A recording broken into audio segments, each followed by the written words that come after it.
Alors Jean-Jacques, explique-nous ce qui s'est passé ici. Et à...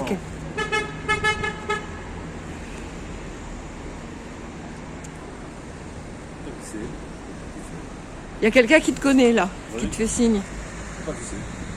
Vas-y, explique-nous. C'est ici qu'en septembre 1958, mon père Henri Nano a été jugé avec un procès. Plus fort, parle plus fort. Avec un procès qui a été mené de main de maître par des policiers pourris. Il est arrivé là, son jugement a été expéditif. Il a été... Oui, mais explique-moi, là, son avocat qui a été commis d'office. Il a été défendu par un avocat commis d'office parce que les deux précédents avocats se sont désistés 24 heures avant l'audience. Donc il s'appelait comment, son avocat? Donc il a été défendu par maître Delmotte qui a eu seulement 24 heures pour étudier et instruire le procès et la défense de mon père. Et il était accusé de quoi alors?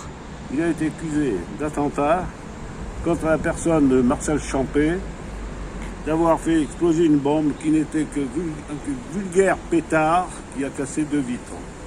Donc pour 2 vitres cassées à la maison d'un sénateur. 5 ans de réclusion, libéré au bout de 3 ans et jamais réhabilité, vu la maudite peine qu'il aurait dû encourir. Il a été comme un grand criminel, alors que c'était eux les criminels.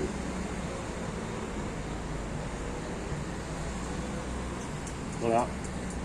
Et donc c'est ici qu'a eu lieu le procès. Au tribunal de... On est où là? Le tribunal de Tulle, préfecture de la Corrèze. Bon, à l'époque, il n'y avait pas encore la tour administrative. Hein. Non. Voilà. La tour infernale. Voilà, on est à Tulle, là.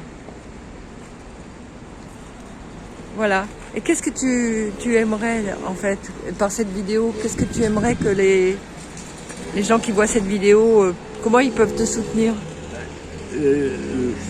Juste dire qu'on a condamné un innocent à 5 ans de réclusion, voire même on l'a assassiné par la suite parce qu'on n'a pas pu le tuer en prison, simplement parce qu'il s'opposait au système et aux personnes, aux autorités qui ont,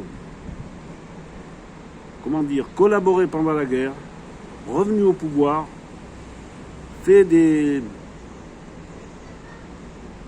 répété ce que les nazis ont fait en France et dans toute l'Europe.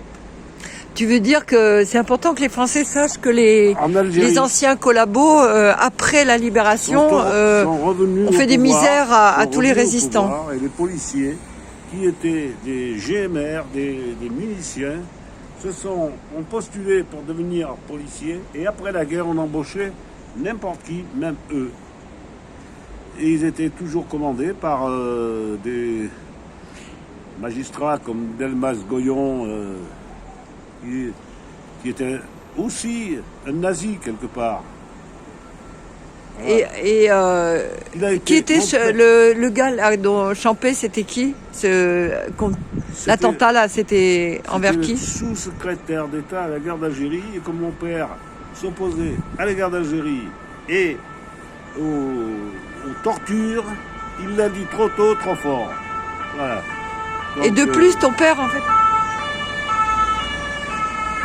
De plus, je sais pas, ton père, en dehors de tout ça, c'était qui ton père? Qu'est-ce qu'il faisait dans la vraie vie? C'était un homme épris de liberté, un pacifiste, un poète, un auteur, un homme de lettres.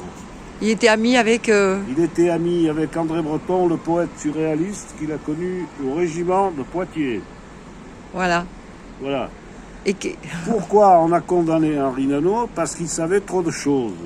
Sur ces gens-là, aujourd'hui, ils sont tous morts ou pratiquement, mais on continue à défendre leur mémoire, que ce sont des pour certains des grands hommes, alors que c'était des pourritures qui ont sévi pendant la guerre, qui ont fait déporter des juifs, ensuite qui ont maltraité des gens après la guerre encore et pendant la guerre d'Algérie. Il faut se souvenir de ce qui s'est passé en Algérie. Et aujourd'hui, pourquoi ça a de l'importance pour toi? Alors moi, ce que je veux prouver par la réhabilitation de mon père, puisque la justice ne veut pas, parce que est-ce qu'il y a une justice en France à l'heure actuelle? Je veux prouver que mon père a été un bouc émissaire, mais aussi qu'il était le premier à révéler des choses sur des gens qui étaient pourris. Voilà, ok.